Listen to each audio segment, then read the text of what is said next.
একদিনে যদি দিল্লি ঘুরতে চাও তাহলে কি তোমরা ঘুরতে পারবে, চলো আজকে তাহলে সেটাই বলি। দিনটা শুরু করো অক্ষরধাম টেম্পল থেকে। সকাল সকাল রেডি হয়ে হোটেল থেকে বেরিয়ে পড়ো আর চলে যাও মেট্রো করে অক্ষরধাম টেম্পল। 1 থেকে 2 ঘন্টা টাইম দিয়ে এটা ভালো মতো ঘুরে নাও। তারপর তোমরা ওখান থেকে চলে যাও লালকেল্লা। ওটাও তোমরা মেট্রোতেই যেতে পারো, এতে তোমাদের টাইমটা খুব সেভ হবে আর পয়সাও। লালকেল্লার খুব কাছাকাছি আছে রাজঘাট। রাজঘাট হলো গান্ধীজির সমাধিস্থল। রাজঘাটটা ঘুরে তোমরা চলে যেতে পারো কুতুব মিনার।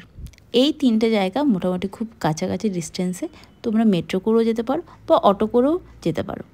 এবারও মেট্রো ধরে কালকাজি মন্দির স্টেশন নেমে তোমরা চলে যাও লোটাস টেম্পল। লোটাস টেম্পলটা ভালো মতো ঘুরে এবার তোমরা লাঞ্চ করে নিতে পারো। লাঞ্চ করে আবারও মেট্রো ধরে তোমরা চলে যাও দিল্লির ফেমাস গুরুদ্বারা বাংলা সাই।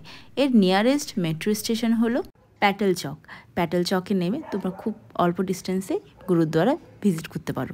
তারপর সন্ধ্যে নাগাদ তোমরা চলে যাও ইন্ডিয়া গেট। রাতের লাইটিংয়ে ইন্ডিয়া গেটে সুন্দর ভিউ তোমরা এনজয় করতে পারো। আর ঠিক এইভাবেই কমপ্লিট করতে পারো একদিনে দিল্লির এই সাইট সিইংগুলো।